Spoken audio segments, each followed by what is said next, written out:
Sahabat beriman rahimakumullah, tahukah Anda bahwa terdapat dosa yang lebih besar dibandingkan dengan berzina dan membunuh bayi hasil zina? Bahkan dosa ini lebih besar dari 1000 kali zina. Berhati-hatilah, karena perbuatan ini seringkali dan banyak yang melakukannya. Kira-kira dosa apakah itu? Dikisahkan pada suatu senja yang lenggang di zaman Nabi Musa alaihi salam, terlihat seorang wanita berjalan terhuyung-hayang, pakaiannya yang serba hitam menandakan bahwa ia berada dalam duka cita yang mencekam. Tudung kepalanya menangkup rapat hampir seluruh wajahnya, tanpa rias muka atau perhiasan menempel di tubuhnya. Kulit yang bersih, badan yang ramping, dan roman mukanya yang ayu tidak dapat menghapus kesan kepedihan yang tengah meroyak hidupnya. Ia melangkah terseret-seret mendekati kediaman rumah Nabi Musa alaihi salam. Diketuknya pintu perlahan-lahan sambil mengucap salam. Maka terdengarlah ucapan dari dalam, "Silahkan masuk." Perempuan cantik itu pun lalu berjalan masuk sambil kepalanya terus menunduk. Air matanya berderai tatkala ia berkata, "Wahai Nabi Allah, tolonglah saya, doakan saya agar Tuhan berkenan mengampuni dosa keji saya." "Apa dosamu, wahai wanita ayu?" tanya Nabi Musa alaihi salam. "Saya takut mengatakannya," jawab wanita ayu tersebut. "Katakanlah, jangan ragu-ragu," desak Nabi Musa. Maka perempuan itu pun secara ketakutan bercerita, "Saya telah berzina." Kepala Nabi Musa terangkat, hatinya tersentak. Perempuan itu pun meneruskan ceritanya, "Dari perzinaan itu saya pun hamil. Setelah anak itu lahir kemudian saya langsung mencekik lehernya sampai meninggal," ucap wanita itu seraya menangis sejadi-jadinya.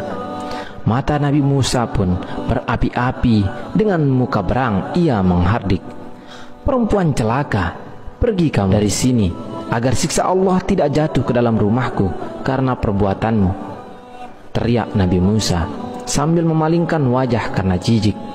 Perempuan berwajah ayu dengan hati bagaikan kaca membentur batu yang hancur luluh lantah segera bangkit dan melangkah surut.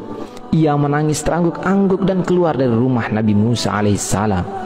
Ratap tangisnya amat memilukan. Ia tak tahu harus kemana lagi hendak mengadu. Bahkan ia tak tahu kemanakah kakinya akan melangkah.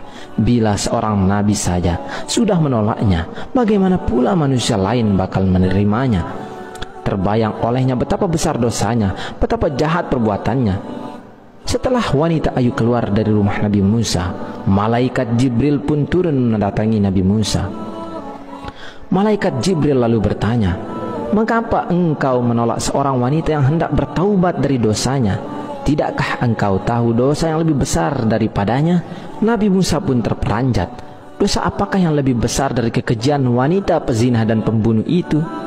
Maka Nabi Musa dengan penuh rasa ingin tahu bertanya kepada malaikat Jibril, "Betulkah ada dosa yang lebih besar daripada perempuan yang hina itu?" "Ada," jawab malaikat Jibril dengan tegas. "Dosa apakah itu?" tanya Nabi Musa yang kian penasaran. "Orang yang meninggalkan sholat dengan sengaja dan tanpa menyesal," jawab malaikat Jibril. "Orang itu dosanya lebih besar daripada 1000 kali berzina," lanjut malaikat Jibril. Mendengar penjelasan ini, Nabi Musa kemudian memanggil wanita tadi untuk menghadap kembali kepadanya. Ia mengangkat tangan dengan khusyuk untuk memohonkan ampunan kepada Allah Subhanahu wa ta'ala untuk perempuan tersebut. Nabi Musa menyadari orang yang meninggalkan sholat dengan sengaja dan tanpa penyesalan adalah sama saja seperti berpendapat bahwa sholat itu tidak wajib dan tidak perlu atas dirinya. Berarti ia seakan-akan menganggap remeh perintah Allah Subhanahu wa ta'ala itu. Bahkan seolah-olah menganggap Allah Subhanahu wa ta'ala tidak punya hak untuk mengatur dan memerintah hambanya. Sedangkan orang yang bertaubat dan menyesali dosanya dengan bersungguh-sungguh berarti masih mempunyai iman di dadanya dan yakin bahwa Allah itu ada. Itulah sebabnya Allah pasti mau menerima kedatangannya.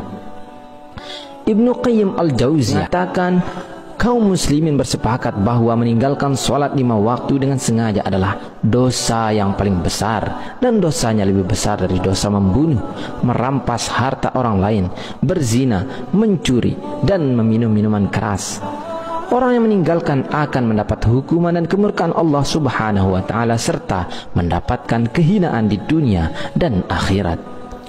Di dalam riwayat lain juga dijelaskan bagaimana kejamnya siksaan bagi mereka yang meninggalkan sholat. Ibnu Abbas radhiyallahu an berkata, jika langit sudah terbuka, maka malaikat akan datang dengan membawa rantai sepanjang 7 hasta. Rantai tersebut akan digantungkan kepada orang yang tidak melaksanakan sholat, kemudian dimasukkan ke dalam mulutnya dan akan keluar dari duburnya. Kemudian malaikat mengumumkan, ini adalah balasan orang yang menyepelekan perintah Allah. Adapun ganjaran dosa ketika kita dengan sengaja meninggalkan sholat fardu, diantaranya adalah: jika 1 kali meninggalkan sholat subuh, maka hukumannya adalah masuk ke dalam neraka selama 30 tahun. Sedangkan 1 hari di neraka sama dengan 60.000 tahun di dunia. Maka artinya 1 kali dengan sengaja meninggalkan sholat, maka bersiaplah akan mendekam 60.000 tahun di neraka. Jika meninggalkan 1 kali sholat zuhur, ganjarannya dosanya sama dengan membunuh 1000 umat Islam. Jika meninggalkan 1 kali sholat asar, sama dengan dosa meruntuhkan Ka'bah. Jika 1 kali meninggalkan sholat maghrib, sama dengan dosa berzina dengan ibunya jika laki-laki, atau berzina dengan ayahnya jika perempuan.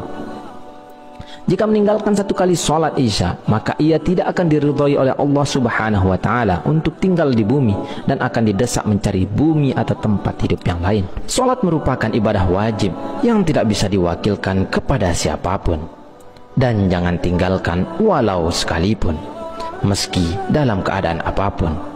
Semoga kita menjadi orang-orang yang senantiasa mendirikan sholat, melaksanakannya tepat waktu, serta mampu mengajak keluarga lainnya untuk sholat tepat waktu dengan istiqomah. Wallahu a'lam bishawab. Wassalamualaikum warahmatullahi wabarakatuh.